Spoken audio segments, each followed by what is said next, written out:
Muchas bendiciones y Dios te bendiga. Yo soy Alberto Tejeda, dándole gracias al Padre Celestial que me permite compartir con ustedes la santísima, las verdades de nuestro Padre Celestial. Día de hoy quiero hablar de un tema que es interesante para muchos de nosotros, el tema de la Trinidad. Y cómo podemos entender este maravilloso tema, ¿verdad? Sobre qué es la Trinidad. Muchas veces nosotros pensamos que la Trinidad está compuesta por tres personas. Pensamos que el Padre está sentado en el cielo mientras Jesús estaba aquí en la tierra y que el Espíritu Santo bajaba sobre paloma. Entonces podemos ver una división, podemos ver la voz que habla, que es el Padre, podemos ver la paloma, que es el Espíritu Santo, y podemos ver al Hijo que estaba siendo bautizado en el, ¿verdad? En el río Jordán. Ahora, la pregunta para mí es, si nosotros viéramos la Trinidad de esta forma, esto pudiera interpretarse como una confusión para nuestras vidas. Porque si es verdad que el Espíritu Santo es Dios, como la persona que cree en la Trinidad creen, si es verdad que Jesús es Dios, entonces hay tres dioses separados. Está el Padre en el cielo, está el Espíritu Santo en el aire y está el Hijo en la tierra. Y cuando nosotros vemos esto que pasa aquí, recordemos que la Biblia tenemos que interpretarla como unas verdades espirituales. Muchas veces pensamos que todo es literalmente y eso puede traer confusión a nuestra vida. Si decimos que hay tres dioses o que Dios está separado, estuviéramos cometiendo un error de las escrituras, ya que las mismas escrituras nos enseñan que Dios es uno. El Jehová nuestro Dios es uno y que Él es todopoderoso y que Él es verdadero. Antes yo pensaba en una Trinidad donde habían tres personas, donde había un baile eterno, donde el Padre amaba al Hijo, el Hijo amaba al Espíritu Santo y el Espíritu Santo amaba al Padre. Pero he llegado a la conclusión de que esto no puede ser cierto, esto no puede ser verdad, ya que la palabra de Dios afirma que Dios es uno. Y la mejor forma como nosotros podemos ver la Trinidad del día de hoy, si pensamos, como yo pensaba antes, ¿verdad? Cuando pensaba en un huevo, usaba como una, podemos decir, como una enseñanza sobre la Trinidad. La cáscara es el Espíritu Santo, la clara es Jesucristo el Hijo y la yema de adentro es el Padre. Aunque es verdad que este huevo tiene tres componentes, pero en realidad es solamente un huevo, no son tres personas, es solamente en uno. Entonces, ¿cómo podemos nosotros que creemos que Jesucristo es Dios, y yo creo que Jesucristo es Dios? Hay personas que no creen que Jesucristo era Dios, sino solamente que Él era el Mesías y que el Espíritu Santo o el Cristo vino sobre Él para que Él tuviera el poder de salvar a las personas, de hacer muchos milagros y todas estas cosas. Pero yo, ¿cómo puedo reconciliar la Trinidad creyendo que Jesucristo es Dios?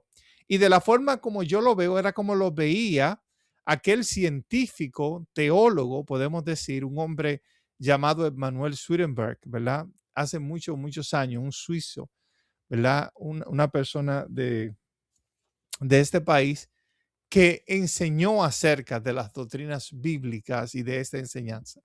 Y de la forma como él veía al Padre, él veía a Dios como una persona que no puede ser dividida, no se puede dividir en tres. Él permanece solamente como una persona. Y como él lo reconciliaba era, él tenía el ejemplo de un ser humano. Nosotros, aunque somos cuerpos, tenemos un alma, ¿verdad? Y esta alma para Swedenborg, ¿verdad? Era el Padre. Y el cuerpo, Jesucristo, era su cuerpo, era el cuerpo de nuestro Dios. Swedenborg decía que el Padre, el alma, es un fuego consumidor y que nosotros no podíamos tener, gloria sea el nombre de Dios, no podíamos hablar con Él cara a cara. Y el Antiguo Testamento habla sobre eso porque podríamos ser quemados, podríamos ser destruidos de su poder.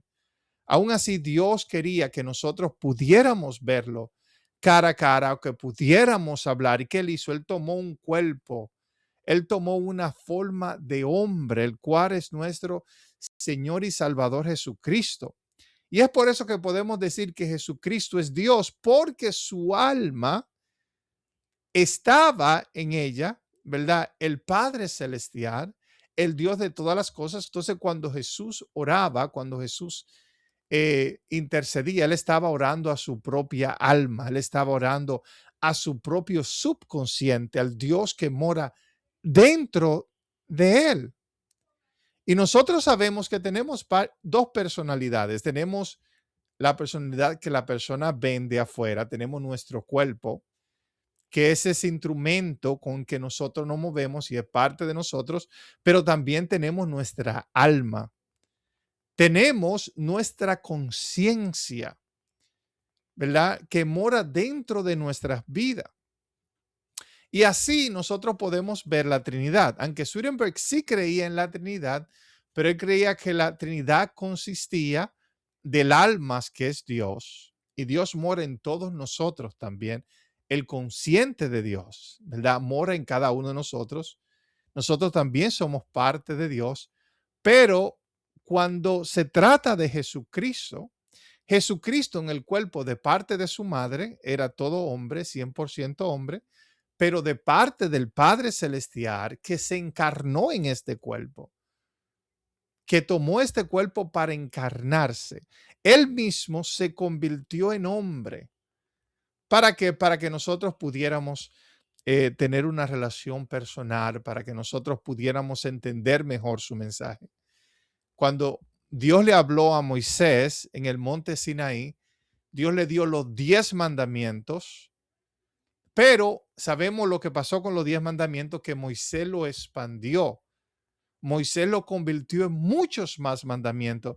Y no solamente Moisés, Moisés lo hizo para que el pueblo pudiera entender, para que el pueblo comprendiera mejor, pero Dios solamente le dio 10 mandamientos a Moisés. Y después Moisés escribió el libro de Levíticos, dándole miles de mandamientos al pueblo de Israel para que ellos lo guardaran.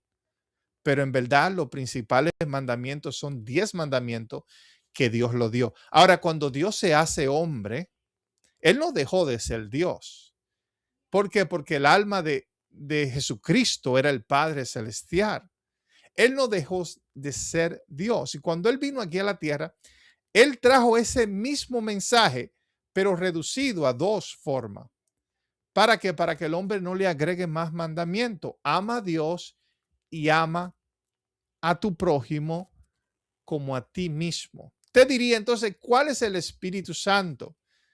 En lo que nosotros conocemos la Trinidad. El Espíritu Santo son las buenas obras de Dios. Por ejemplo, cuando Jesús sanaba a los enfermos, ese era el Espíritu Santo. Cuando Jesús multiplicaba el pan para darle a los pobres, cuando Jesús ayudaba a una persona en necesidad, como en las bodas de Cana, que se había acabado el vino.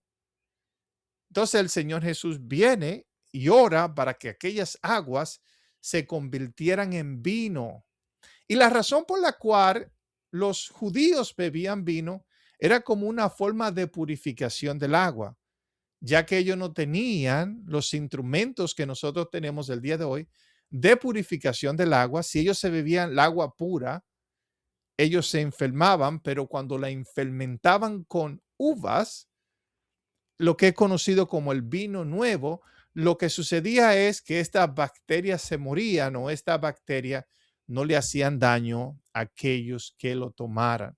Dios 100% estaba en desacuerdo con el alcoholismo, pero él estaba de acuerdo que los judíos bebieran este vino, ¿verdad? Para que sus estómagos no se enfermaran con esta enfermedad. Entonces, las buenas obras que Jesús hacía y que Jesús hace el día de hoy es lo que nosotros conocemos en la Trinidad como el Espíritu Santo, las buenas obras de Dios, las cosas buenas que Dios hace. Swedenborg veía la Trinidad como el sol, y él dice que tal vez esta es la historia más parecida a todas, gloria sea el nombre de Dios, la historia del sol, ya que el sol es una representación de Dios el Padre, lleno de amor y sabiduría. Dios es el Padre, es el sol. La luz que emana es el Hijo. La luz que emana es Jesucristo. Por ejemplo, nosotros, aunque disfrutamos el sol, disfrutamos su luz, podemos tener comunión con ella. ¿Por qué? Porque en el día podemos trabajar, podemos hacer nuestros oficios, podemos sembrar, podemos hacer tantas cosas cuando la luz del sol está afuera. Ahora, nosotros no podemos tocar al sol porque si lo tocamos no morimos. Su poder, su fuerza es demasiado para nosotros. Entonces, el Padre Celestial es el sol. Jesús el Hijo es la luz del sol, la cual nosotros podemos, ¿verdad? Sentirla en nuestro cuerpo, podemos tener, ¿verdad? Acercamiento a esta luz. Y el Espíritu Santo sería todos los beneficios que la luz del sol trae a nuestras vidas. Por ejemplo, sabe que sin la luz del sol los árboles no crecerían. Sin la luz del sol no tuviéramos frutos, no tuviéramos alimento, no sintiéramos el calor. Gloria sea el nombre maravilloso del Señor. Entonces, una forma de ver la Trinidad, en vez de pensar que la Trinidad son tres personas, como muchos creen, sí son tres personas, pero es una a la misma vez. En vez de pensar que hay una persona en el cielo, que hay una persona sentado al lado y que hay otra persona aquí en la tierra, porque eso es lo que la mayoría de los cristianos piensan el día de hoy, como si Dios tuviera tres cabezas. Como si un Dios tiene tres cabezas, hay una que está sentado en un lugar, hay otro que está sentado en otro lugar y hay uno que está en la tierra aquí obrando. La forma como Swedenborg veía la Trinidad es posiblemente la que hace más sentido. Así como nosotros tenemos un alma, si tenemos un cuerpo y tenemos buenas obras, asimismo, la Trinidad está compuesta por Dios Padre, que es el alma de Dios, Dios Hijo, que es el cuerpo de Dios, y Dios Espíritu Santo, que son las buenas obras de Dios. Por favor, déjenme saber en los comentarios qué le ha parecido este tema. Hay algunos que podrán ver la Trinidad de una forma más clara, como la veía Swedenborg. Hay otras que no estarán de acuerdo, ¿verdad?, con esta enseñanza sobre la Trinidad. Así que Dios te bendiga y gracias por haber escuchado este programa. Yo soy Alberto, que me